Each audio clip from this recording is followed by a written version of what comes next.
Hi everyone.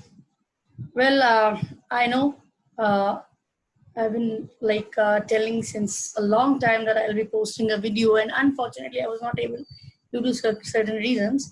But today, after such a long time, on a public demand again, the continued video of chapter 4, class 9th ICSE is here. So in my previous video, I've already covered till assignment operator. Those who have not seen, they can go to the previous video and watch till assignment operator. And I'm moving on further now. The next topic which has to be covered is some other special operators. So when we talk about the special operators, then basically we are talking about the parentheses. You know, the parentheses are so important. Parentheses are the round brackets which we put usually after the functions. When we create a class, after inside the class, we create functions. So in functions, we use the parentheses. Now, why these parentheses are basically used? See, these parentheses for you must have noticed that whenever a parenthesis is there, we usually take input over there. Okay, so even that concept is not at all wrong if you figure it out that way. Yes, whenever we put a parenthesis, then we are basically taking an input, and we can define an arithmetic expression inside. When it is outside the function, we can define an arithmetic expression easily with the help of parentheses. So parentheses also help us to take the parameterized input. Okay, so this is why do we use this parenthesis? So any of these reasons could be easily written over there, and you can use it for arithmetic expression. I'm again explaining. For arithmetic expression, we use it for taking the inputs, for taking inputs in the functions, you can say straight away. Now, the next is data type. Now you will be shocked to know that data type itself is known as an operator at times. Because data type is something which refers that exactly what kind of data this variable is going to hold. Okay, and this is something data type allows us to, choose a valid data over there. So this is one of the biggest reason why we call these float, int, double, and all these things an operator, the data type operator. Okay. Then comes your square brackets. Well, square brackets has nothing to do with the function at all. We basically use it for arrays only. Okay. Now the array portion is going to be covered next year. In fact, this entire portion is excluded by ICSE this year. But just to give you an introduction, I'm just taking these topics further. Then we have the dot operator.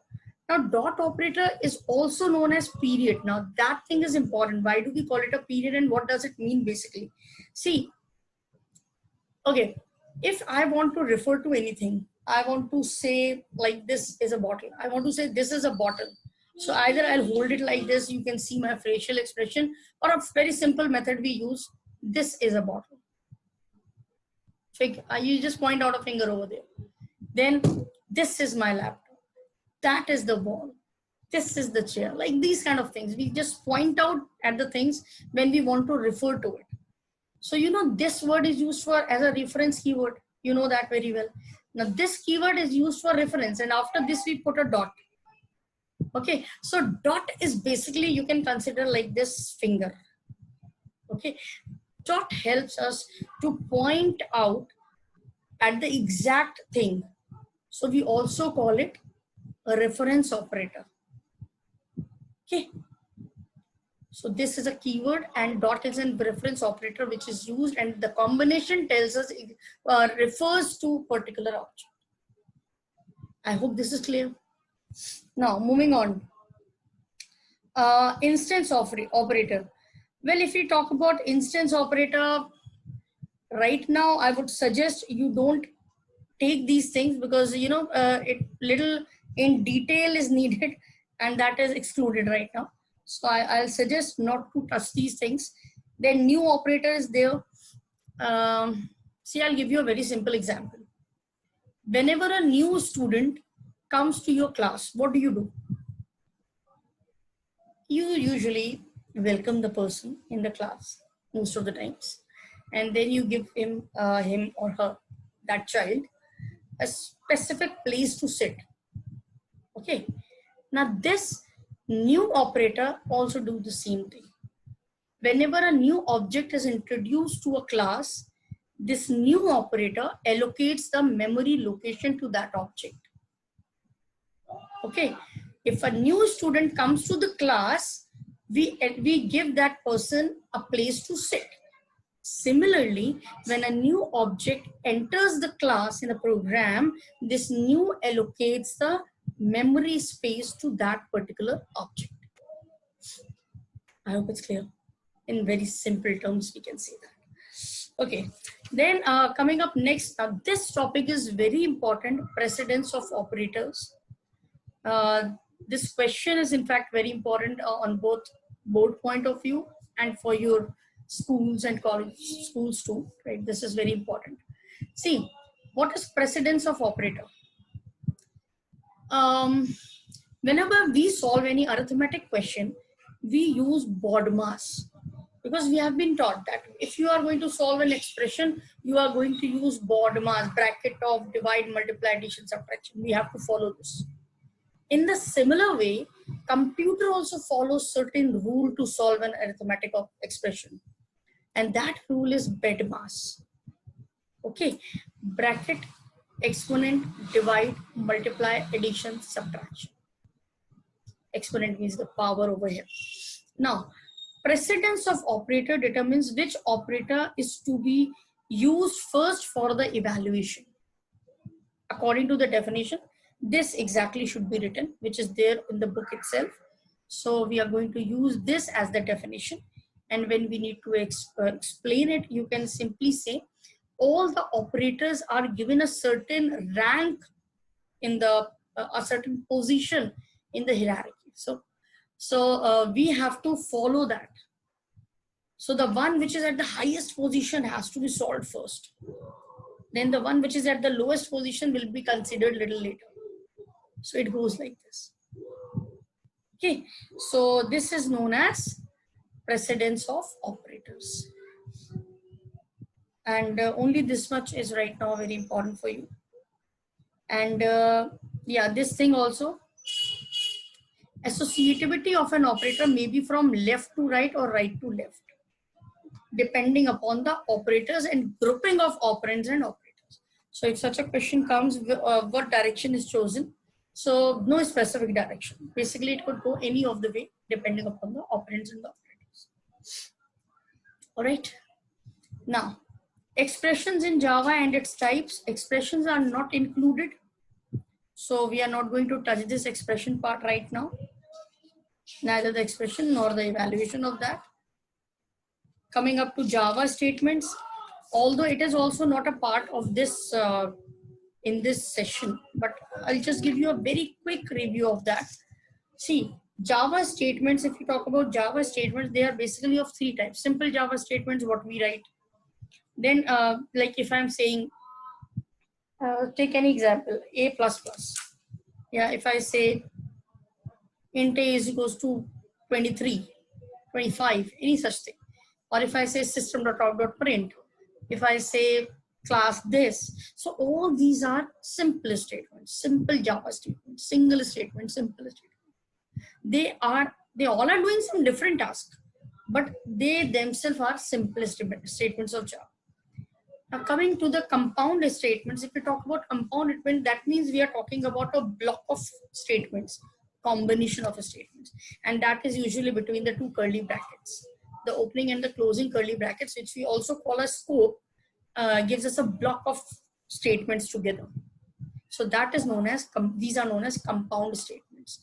Then regarding the control statements, you already know the statements which give us little control over the program, like if, switch, break, continue, for, while, do while, all these.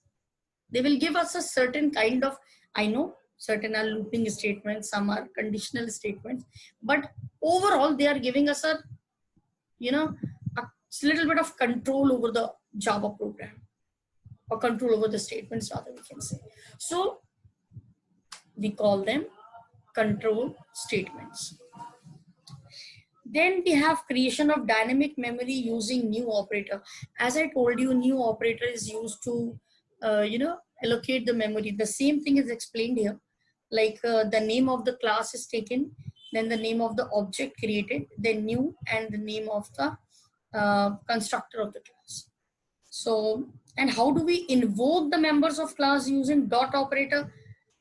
As I said, suppose this is the keyword which I'm using. This dot, maybe height, is equals to 50. So I can say the height of this is 50. Okay.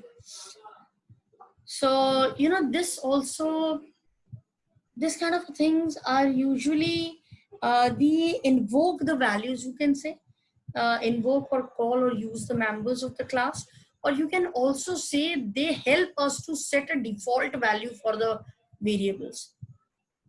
That is also something which we can do with it. Now, another very important question coming up, that is, what is the difference between print and println?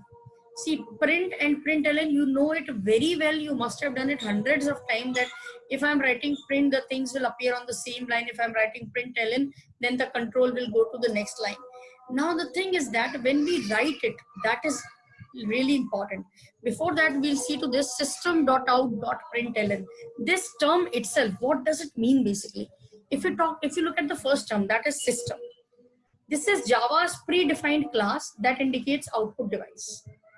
It is already created class inside Java and it indicates to the output devices system.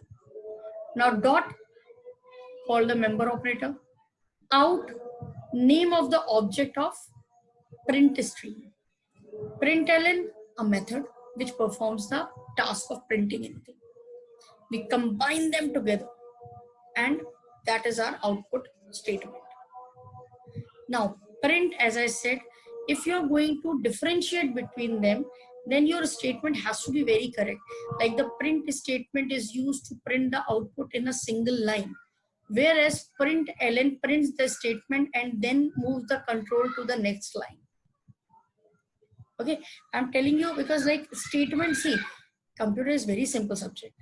You just you know the word and you can easily figure out what that word must be doing. But people fail while writing it properly because, just like science, key terms are needed here. Just like science, you have to be like, precise with the definition. So these kind of things matter. And well, that's it for you this chapter.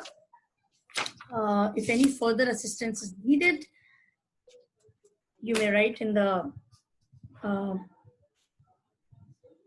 comments and I'll surely take it up.